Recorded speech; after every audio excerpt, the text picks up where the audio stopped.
so good. Hey friends, it's Rachel here and we are back into our kitchen. It is actually the night before Thanksgiving and I want to take you along just as we cook up Thanksgiving dinner. Are you scrubbing some potatoes? Yeah. Yeah? I'm scrubbing potatoes. Oh, very cool. Do you like helping? Yeah, this one is yucky too. Oh, and this one is yucky.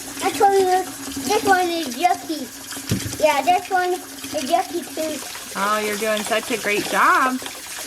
I'm gonna try to get as much done tonight as I can. There's no big pressure about the time frame tomorrow because it's just our family, just us 5 people, and you know, we can eat when everything is ready. But my goal is to get as much done tonight so the stress is kind of off my shoulders and the whole family has decided to help me out. So we're gonna get the mashed potatoes hopefully done and we'll see what else we get done. All right, so here is a list of everything Jesse wrote out. So we're gonna do a whole chicken instead of a turkey. We're gonna do some cornbread stuffing. I make this gluten-free. Some green bean casserole, which I make gluten-free because we make our own fried onions, so good. Some squash. This is butternut squash. It's kind of a tradition of my husband's family. They take a butternut squash and they mash it. And then mashed potatoes and gravy, which I'm taking from the chicken drippings. Some rolls. I have high hopes that I can make some myself, but if not, we have a great bakery. Cranberry sauce, pumpkin pie, chocolate pie, which is like a carob pie. It's so good. It's a family recipe. And then sweet potatoes for me. I love the sweet potatoes. So that is our list. Right now our oldest is getting in and helping too. They're taking turns scrubbing potatoes. And the little one is jumping. After the boys scrub them, then I work on peeling them. Are you working on the celery now? Are you eating it? Is it good? Just peeling these things. All right, 20 minutes later, I got them all peeled. I'm actually curious how many potatoes this is. All right, that is about 7 pounds of potatoes, so this will definitely feed us and we'll have plenty of leftovers. I am going to utilize my Instant Pot with these, I think. So I'm gonna throw those in while I work on maybe getting stuff for the stuffing next. All right, so I put about a cup of water in my Instant Pot. I'm just gonna pour these in whole and make sure it's on sealing. I'm gonna do manual for, let's do 12 minutes. I think that should do it. All right. Okay, the boys washed up all the celery for me. So I'm gonna get this chopped up for the stuffing. Well, I guess it's not technically stuffing, it's dressing, because we don't put it inside the chicken. But that way when I go to make it tomorrow, I don't have to do this step. I'm gonna get all this chopped and then I can just pull from it and use how much I want to make. There's little bites out of most of these celeries. I wonder who did that. All right, next I'm just gonna chop up my onions to go into the stuffing too tomorrow. This is just saving me a step tomorrow. I think I'm gonna chop up more than I need for the stuffing because I'm gonna need some for the green bean casserole too. So I will cut up double. That should work. Oh, Jesse's being so sweet and he's preparing his butternut squash. Now, why do you have to have this on Thanksgiving? This was part of my family tradition. And as a kid, my parents would always force us to have at least some portion of squash with the rest of our Thanksgiving meal, and we hated it every single time, and we had to gag it down, but it has since become a sentimental flavor. Should I peel it? Do I need to peel it? No, I'm gonna roast it in the oven. Or do we do like in halfway? Yeah, I cut it in half, and then I'll roast it. Holy crap. Or we could steam it, either way. Is this ours? No, we didn't grow any this year. So you don't love this butternut squash. More of just a reminiscent thing. Oh, I don't know. I've actually, since becoming an adult, I've actually come to enjoy this. I don't mind the taste. I think it was as a kid, you know, you're supposed to hate things like this, squash and stuff like that, but It looks good. it's actually quite good. Yeah. Do you put anything on it? Do you do butter or? Oh yeah, butter, salt, and pepper. So you kind of make it savory, not like a sweet potato. Like No.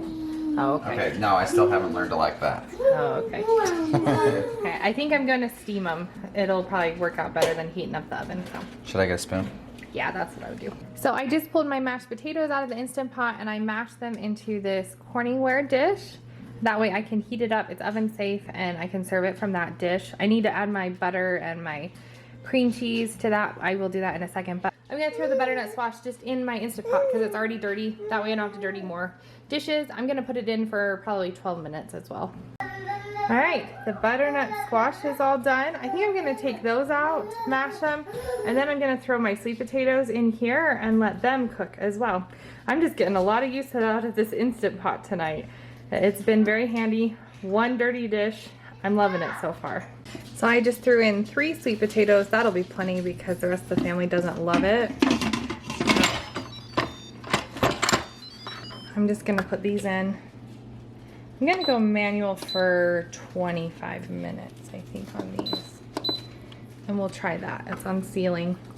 And then this butternut squash just is so tender. It just kind of scoops right out of the skin. It's just so nice and easy. I didn't have to peel it beforehand. So this is basically done. I'm gonna add in my dairy to the mashed potatoes and we're well on our way. So I ended up adding 2 sticks of butter. You can kind of see the one down here. And then almost a full stick of cream cheese. A little bit was used out for breakfast the other day, and then a little bit of whipping cream. I'm just gonna push this all down, kind of let the heat of the mashed potatoes warm those, and I'm gonna add a bunch of salt and pepper and then just taste it until it's the kind of the flavor that I'm looking for. My sweet potatoes are out of the Instant Pot. I didn't peel them beforehand and the peels just fall basically right off, so that was nice. I'm just gonna go lightly over them with a fork and kind of push it down in my pan, just like that. I'm gonna do a little sprinkle of salt. I'm gonna do a little bit of this pumpkin pie spice. If you guys haven't seen that video where I make homemade pumpkin pie spice, I will leave a link to that up above. Then I'm gonna use a little bit of brown sugar too. I don't wanna do too much. I don't like my stuff overly sweet. Okay, I'm gonna just put a couple dollops of butter on top. And then tomorrow I am going to bake this off. So we are gonna cook a chicken, not a turkey, and I'm gonna put it in a crock pot. So this is a whole chicken that we butchered ourselves, and I am going to, it's still kind of frozen, but that's okay. So we're gonna put it down just like that. I'm putting breast side down in the crock pot, and I'm gonna turn this on right before I go to bed. Right now it's about almost 10 o'clock, so I'm thinking it'll be probably closer to midnight, and it'll have a good amount of time to cook. Really low and slow. I'm taking a whole stick of butter and I'm gonna put it right on top. Yeah, that'll work because as it cooks down, it'll drop the lid down. I'm gonna grab some spices and we're just gonna put those on top of the chicken as well. All right, I've got a whole slew of spices. So I've got some fresh rosemary, some pepper, some salt. Butter is unsalted, so the salt will be just fine. We're gonna do some thyme, a good amount of sage because that's like the main ingredient that I think of. I'm gonna go in with some garlic powder, some onion powder, marjoram. I kind of just throw a bunch of spices and it usually turns out well. Nobody complains, but I do like a lot of spices. That's some oregano, a little bit of savory, some parsley. My favorite go-to are parsley, sage, rosemary, and thyme. And you could sing that song to yourself if you wanted to. And then just a little bit of seasoning salt, because I did add regular salt to that. Oh, darn it, I got choked up. It has cayenne in it. Oh my gosh. I do that every time. I'm gonna put this on low. The butter stuck to the lid, oh boy. Anyway, it'll cook down. And I'm just gonna leave this going all night long. Oh wait, I said I would do that when I go to bed. So, okay, I'm gonna keep it off until I go to bed, and then I'll turn it on low. I'm just going over my checklist. So the chicken is in the crock pot. So for the cornbread stuffing, we've chopped the celery and the onions, and I also thawed the meat, and that is in the fridge. I'll cook that up tomorrow when I go to saute my celery and onions. I haven't done anything for the green bean casserole. The squash is all ready, and the mashed potatoes are all ready. The gravy, I'm gonna have to wait for the chicken drippings. The rolls are looking like I might be buying rolls. We'll see about that though. Oh, I could do cranberry sauce. I need to get the cornbread, the actual cornbread, baked off tonight so that that can dry out for tomorrow. I was hoping to get pies done, but I realized I ran out of whipping cream. So I'm gonna be one of those people who has to run into the store on Thanksgiving Day. But that's okay. Oh, and then the sweet potato stuff that one's done as well. So I think my next thing I wanna do is I'm gonna bake the cornbread because that has to get done tonight so it can dry out. And then that's going, I'm gonna do my cranberry sauce. I think I'll start there. Right now it's 10:02. All right, I've got the cranberry sauce going on the stove. I'm doubling it because I can freeze it later, I guess. But I just have the cranberries and some water, and I'm waiting for them to burst. And I have about 9 minutes left on the cornbread that's in the oven. All right, so I pulled my cornbread out and I cut it into cubes, and my cranberry sauce is all nice and done. I'm letting this cool just a little while before I can pop it in the fridge. And now I'm gonna dump this out onto just a cookie sheet so it can dry out a little bit better. Hey guys, good morning. It's the next day. I kind of gave up around midnight. I was gonna make homemade rolls, and then I was like, you know, there's a great local bakery and I can support a local business. So I'm totally copping out on that one. But we will get rolls from them today. And let's see. Oh, waking up the house smells so good with that chicken cooking. We got a little bit of snow last night. Let me show you. It's just a nice light dusting, but it's something fun to wake up to. So it's a little bit dark still because right now it's about 7:30. I do have a little bit of school to do with my oldest, just a little bit. It's gonna be a very light day for him. And then I wanna dive into probably doing the stuffing and then the green bean casserole. And I am out of whipping cream, so I have to run to the store this morning so that I can get those pies going and chilling in the fridge. Oh, and I know you guys are seeing this later, but happy Thanksgiving. I hope you had a good Thanksgiving. Oh, is your finger stuck? Oh, sorry. You want to play in the drawer, don't you? So over here on the stove, I have the butter sauteing with some of the celery and onions that I chopped up earlier. I threw in some salt, pepper, and sage. And I'm just cooking this down kind of slowly. I poured back in my cornbread here that dried out overnight. And we'll mix all that together. And my chicken, oh, it's looking beautiful. All right, I dumped that on top of my cornbread. I'm also gonna watch some Friends Thanksgiving episodes. Do you guys do that too on Thanksgiving? I love to go through those old episodes, it's fun. I'm going to cook up my turkey sausage now to go into my stuffing. Right now it's about 8 o'clock. Do you guys eat breakfast on Thanksgiving Day, or do you kind of just skip it and wait till the big meal?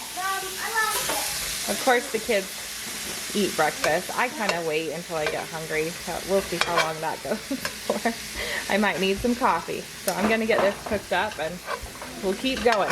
All right, the cornbread stuffing looks really good. Now the kids are helping me mash some graham crackers. They're taking turns mashing. All right, it's your turn, bud. All right, I'm working on the pie crust now. I have all the graham crackers that have been crushed right here. I'm gonna pour in 1 stick of melted butter. I'm gonna pour that into my pie crust. All right, I got these 2 pie crusts all pushed in. I was also working on the dishes, so I got all these dishes done. It's nice to reset the sink every once in a while because it can get a little bit overwhelming. Next, I'm gonna get started on the fried onions that go on the green bean casserole because I am gluten-free, so I am going to make my own. I'm gonna double my green bean casserole so I can take it to a friend so they can eat it, and then we'll have one for us. So I'm gonna chop these really fine. I'm gonna basically shave these onions. I want them to be super thin as I can possibly cut them. All right, so I just got all my onions thinly sliced, and now I put some buttermilk over it, which is just homemade buttermilk, you know, the lemon juice and some regular cow's milk. And I'm gonna let these sit for 30 minutes. I'm gonna cover them with this lid. I love this Pampered Chef mixing bowl. It's a great size. It holds like 8 cups and it has a lid. I love this thing. I ran to the store and I got some whipping cream. They only had these little teeny half pint ones left and they were on sale for 99 cents each. So I'm gonna pour 3 of them right here into my stand mixer. Both pies need some whipping cream, or like the whipped topping kind of stuff. So I'm gonna whip these up next. Alright, so here is my whipped topping. Looks pretty darn good.